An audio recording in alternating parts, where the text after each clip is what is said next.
بسم اللہ الرحمن الرحیم۔ السلام علیکم ورحمۃ اللہ وبرکاتہ۔ فیضان شمسیہ یوٹیوب چینل کی طرف سے آج میں اپنے احباب کو خطبات غوث العظم سے 31واں خطبہ پڑھ کر سناؤں گا۔ امید کرتا ہوں ان خطبات کو سمجھنے اور ان پر عمل کرنے اور عمل میں اخلاص پیدا کرنے کی توفیق اللہ سبحانہ و تعالی ہمیں ضرور مرحمت فرمائیں گے۔ چلیے پڑھتے ہیں۔ المجلس الحادیہ والثلاثون یعنی 31ویں مجلس۔ حضرت سیدنا غوث اعظم رحمۃ اللہ تعالیٰ علیہ نے ارشاد فرمایا کہ جب غیظ و غضب اللہ تعالیٰ کے لیے ہو وہ اچھا اور پسندیدہ ہے، اور غیر اللہ کے لیے غضب ہو تو وہ مذموم ہے۔ مسلمان اللہ تعالیٰ کے لیے غضبناک ہوا کرتا ہے، نہ کہ اپنے نفس کے لیے۔ وہ دین خداوندی کے لیے بھڑکتا اور غضب کرتا ہے، نہ کہ نفس کی مدد کے لیے بھڑکتا ہے۔ اس کو غضب آتا ہے کہ جب کہ اللہ تعالیٰ کے حدود میں سے کسی حد کی خلاف ورزی کی جائے، جیسا کہ چیتے کو غصہ اس وقت آتا ہے کہ جب اس کے شکار کو دوسرے لے لیتے ہیں۔ بس یقیناً اس مرد خدا کے غضب پر اللہ تعالیٰ غضب میں آتا ہے، اور اس کے راضی ہونے پر اللہ تعالیٰ راضی ہوتا ہے۔ اور وہ غصہ اور جو کچھ تیرے نفس کے لیے ہو اس کو اللہ تعالیٰ کے لیے ظاہر نہ کر، بس جب تو ایسا کرے گا تو منافق ہو جائے گا۔ اور جو چیز اللہ تعالیٰ کے لیے ہوتی ہے وہ کمال پر پہنچتی ہے، پائیدار بنتی ہے اور باقی رہتی ہے، ترقی پایا کرتی ہے، اور جو غیر اللہ کے لیے ہوتی ہے وہ بدل جاتی ہے، زائل ہو جاتی ہے۔ بس جب تو کوئی کام کیا کرے تو اس وقت اپنے نفس اور خواہش اور شیطان کو اس سے دور کر دیا کر، اور اس کو نہ کر مگر اللہ تعالیٰ کے واسطے، اور واسطے بجا آوری حکم خداوندی کے۔ تو کوئی کام اللہ تعالیٰ کی طرف سے بغیر یقینی حکم کے نہ کیا کر، اور وہ یقینی حکم شریعت کے واسطے سے ہوگا، یا تیرے دل پر شریعت کے موافق اللہ تعالیٰ کے الہام فرمانے سے تو اپنے بارے اور تمام مخلوق اور دنیا کے بارے میں زہد اختیار کر۔ تو اس ذات میں زہد کر جو کہ تجھے انس دے اور مخلوق سے راحت بخشے، اور اللہ تعالیٰ کے ساتھ انس پکڑ اور اس کے قرب کی راحت میں رغبت پکڑ، کیونکہ مردان خدا کو اس کے انس اور محبت کے بغیر راحت و آرام نہیں ملتا۔ تو اپنے نفس، اپنی خواہش اور اپنے وجود کی قدورتوں سے صفائی پانے کے بعد اولیاء اللہ کی صحبت اختیار کر، کہ ان کی تائیدات سے تیری بھی تائید ہوگی، اور ان کی بینائی سے بینائی پائے گا، اور جیسا ان پر فخر کیا جاتا ہے ویسا ہی تجھ پر فخر کیا جائے گا۔ بادشاہ اپنی دوسرے رعایا سے ممتاز بنا کر تیرے ساتھ فخر کرے گا، تو اپنے دل کو اللہ تعالیٰ کے سوا سب سے پاک کر، کہ جملہ ما سوا کو تو اس سے دیکھے گا۔ اول تو اس کا مشاہدہ کرے گا، اور اس کے بعد اس کے افعال کو دیکھے گا جو اس کے مخلوق میں جاری ہو رہے ہیں، کہ جس طرح ظاہری نجاست کے ساتھ بادشاہوں کے حضور میں جانے کی اجازت نہیں، اسی طرح اپنے باطن کی نجاست کے ساتھ حقیقی شہنشاہ اللہ رب العزت کے سامنے نہیں جا سکتا۔ تو تلچٹ کا بھرا ہوا مٹکا ہے، وہ تجھے لے کر کیا کرے گا؟ جو کہ تیرے اندر ہے اس کو پلٹ دے اور پاکیزگی حاصل کر، اس کے بعد تیرا داخلہ بادشاہوں کے پاس ہو سکے گا۔ تیرے دل میں گناہ ہے، مخلوق سے خوف، انہی سے امیدیں اور دنیا مافیا کی محبت بھری ہوئی ہے، اور یہ تمام باتیں دل کی نجاستیں ہیں۔ جب تک تیرا نفس مر نہ جائے اور اس کا جنازہ تیرے صدق کے دروازے نعش پر اٹھایا نہ جائے، اس وقت تک تجھے واعظ کرنا جائز نہیں۔ البتہ نفس کے مر جانے کے وقت کچھ پرواہ نہیں کہ تو مخلوق پر متوجہ ہو، لیکن جب تک تیرے نزدیک مخلوق کا کچھ وجود ہے اور تیری ان پر نظر جاتی ہے، بس تو اپنے ہاتھ کو ان کی طرف سے نہ بڑھا تاکہ وہ اس کو بوسہ دیں۔ اس وقت تک کہ تجھے قرب خداوندی سے مدہوشی حاصل ہو جائے تو خاموش رہ، بس اس وقت تجھے مخلوق سے بے خبری ہوگی، اور ان سے ہاتھ چموانا اور ان کے دینے اور منع کر دینے سے اور ان کی تعریف و برائی سے روگردانی ہوگی۔ جب توبہ صحیح ہو جاتی ہے تو ایمان بھی صحیح ہو جاتا ہے اور زیادہ ہوتا ہے۔ اہل سنت کے نزدیک یہ مذہب ہے کہ ایمان کم اور زیادہ ہوتا ہے،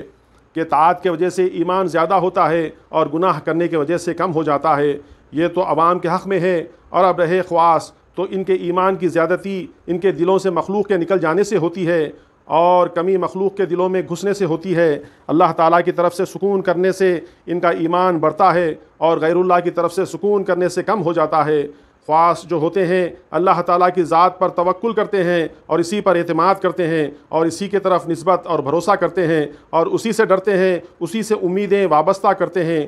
اسی کو یگانہ سمجھتے ہیں، اسی پر اعتماد کرتے ہیں، بس کسی کو اس کا شریک نہیں سمجھتے، اور ثابت قدم رہتے ہیں، اور ان کی توحید ان کے دلوں میں ہوتی ہے، اور اپنے ظاہر سے مخلوق کی مدارت کرتے ہیں۔ اور جب ان کے ساتھ جہالت بڑھتی جاتی ہے تو وہ جہالت کا برتاؤ بالکل نہیں کرتے، کیونکہ اللہ تعالیٰ ان کے بارے میں ارشاد فرماتا ہے، فرمان خداوندی ہے، وَإِذَا خَاطَبَهُمُ الْجَاهِلُونَ قَالُوا سَلَامًا، یعنی اور جب ان سے جاہل بات کرتے ہیں تو کہتے ہیں بس سلام۔ تیرے اوپر خاموشی اور جاہل کی جہالت اور ان کی طبیعتوں اور نفس اور ان کے خواہشوں کے غلبہ و جوش سے بربادی لازم ہے، لیکن جب وہ گناہ کریں تو تجھے خاموش رہنا جائز نہیں، بلکہ اس وقت خاموشی حرام ہے، اس وقت بات کرنا، کلام کرنا عبادت میں شمار ہوتا ہے اور ترک کلام گناہ ہے۔ اور جب تجھے اچھے کام کرنے کا حکم دینے اور برے کام کرنے سے روکنے کی پر قدرت ہو، اس میں کوتاہی نہ کر، کیونکہ وہ بھلائی کا دروازہ ہے جو تیرے سامنے کھول دیا گیا ہے، تو اس کے اندر داخل ہونے میں جلدی کر۔ حضرت عیسیٰ علیہ السلام جنگل کی گھاس پات کھایا کرتے تھے اور صحرائی تالابوں کا پانی پیا کرتے تھے اور غاروں اور ویرانوں میں رہا کرتے تھے، اور جب سویا کرتے تھے تو کسی پتھر یا ہاتھ کو تکیہ بنا لیا کرتے تھے۔ ایماندار شخص اسی طرح کرتا ہے اور اسی حالت پر اپنے پروردگار سے ملنے کا عزم و قصد رکھتا ہے، اور دنیا میں جو کچھ اس کے مقدر اور مقسوم میں ہوتا ہے وہ خود بخود اس کے پاس آ جاتا ہے، بس اس کا ظاہر اس سے نفع حاصل کرتا ہے اور وہ اس کو اپنے نفس کے لیے لیتا ہے، مگر اس کا دل پہلی حالت پر اللہ تعالیٰ کے ساتھ قائم رہتا ہے اور اس میں کچھ تغیر و تبدل نہیں ہوتا، کیونکہ جب زہد دل میں جگہ کر لیتا ہے تو دنیا کا آنا اور مقسوم کا استعمال کرنا بدل نہیں سکتا۔ مومن اگر دنیا اور اہل دنیا اور خواہشوں اور لذتوں کو محبوب سمجھتا ہے تو ایک لمحے کے لیے بھی اس سے صبر نہ کر سکتا، اسی میں دن رات مشغول رہتا اور نہ ہی عبادت و ریاضت کرتا اور نہ ہی اللہ تعالیٰ کو یاد کرتا اور نہ اس کی اطاعت کرتا۔ اللہ تعالیٰ نے اس کو اس کے نفس کے عیوب دکھا دیے ہیں، بس مومن ان عیوب کو دیکھ کر توبہ کرتا ہے اور جو کچھ گزشتہ زمانے میں اس سے قصور ہوئے تھے اس پر نادم ہو جاتا ہے، اور اللہ تعالیٰ نے اس کو کتاب و سنت اور مشائخ اعظام کے ذریعے سے دنیا کے عیوب دکھا دیے ہیں، بس اس کو دنیا میں بے رغبتی حاصل ہو گئی۔ جب اس نے ایک عیب پر نظر ڈالی اور دوسرے عیوب کو بھی معلوم کر لیا، اور اس نے یہ جان لیا کہ دنیا فنا ہونے والی ہے اور عمر عنقریب ختم ہونے والی ہے اور دنیا کی نعمتیں زائل ہونے والی ہیں اور اس کی رونق بدلنے والی ہے اور اس کے اخلاق برے ہیں، دنیا کا ہاتھ ذبح کرنے والا ہے اور اس کا کلام زہر ہے، وہ مزہ چکھنے والی پھر چھوڑ دینے والی ہے، دنیا کا کوئی ٹھکانہ اور جڑ اور عہد نہیں ہے، دنیا میں قیام اس طرح ہے کہ جس طرح پانی پر عمارت بنا۔ لہٰذا مسلمان شخص دنیا کو اپنے دل کا قرار اور ٹھہراؤ نہیں بناتا اور نہ ہی گھر۔ اس کے بعد وہ مرد مومن ایک درجہ اور ترقی کرتا ہے اور اس کی مضبوطی قوت پکڑتی ہے، بس وہ اپنے خالق و مالک کو پہچان لیتا ہے۔ وہ آخرت کو بھی اپنے دل کا قرار اور ٹھہراؤ نہیں بناتا، بلکہ وہ دنیا اور آخرت میں صرف اللہ تعالیٰ کے قرب کو اپنے لیے ٹھہراؤ اور قرار دیتا ہے، اور وہیں اپنے دل اور باطن کے لیے گھر تعمیر کرتا ہے۔ اس وقت وہ دنیا میں اگرچہ ہزارہا گھر بھی بنائے تو کچھ نقصان نہیں، کیونکہ وہ اس کو اپنے غیر کے لیے بناتا ہے نہ کہ اپنے لیے۔ وہ اس میں اللہ تعالیٰ کے حکم کی تعمیل کرتا ہے اور قضاء و قدر کی موافقت کرتا ہے۔ اس کا عمارت بنانا مخلوق کی خدمت اور ان کو راحت پہنچانے کے لیے ہوتا ہے، اور وہ کھانا پکانے اور روٹی لگانے میں دن کو رات سے ملا دیتا ہے اور دوسروں کو کھلاتا ہے، اور خود اس میں سے ایک ذرہ بھی اپنے لیے نہیں رکھتا اور نہ ہی کھاتا ہے۔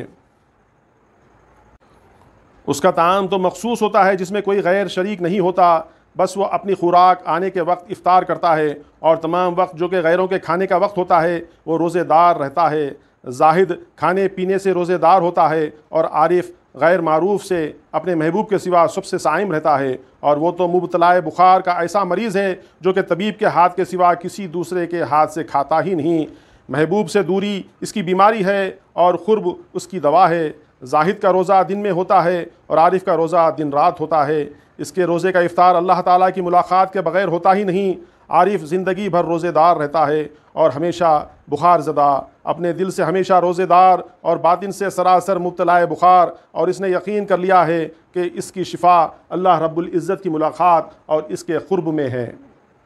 اے اللہ کے بندے، اگر تو اپنی نجات اور بہتری کا طالب ہے تو اپنے دل سے مخلوق کو نکال ڈال اور ان سے نہ ڈر اور نہ ان سے کوئی امید رکھ اور نہ ان سے انس پکڑ اور نہ ان کو امیدوار ٹھہرا کر سکون لے۔ کل سے بھاگ اور دور ہو جا، اور تمام مخلوق کو جو کہ اس راستے سے دور ہیں یہ سمجھ لے کہ مردار ہیں۔ بس جب تیرے لیے یہ حالت صحیح ہو جائے گی تو اللہ تعالیٰ کی یاد کے وقت تیرا اطمینان پانا اور غیر اللہ کی یاد کے وقت تیرا بے قرار اور گھبرانا صحیح ہو جائے گا۔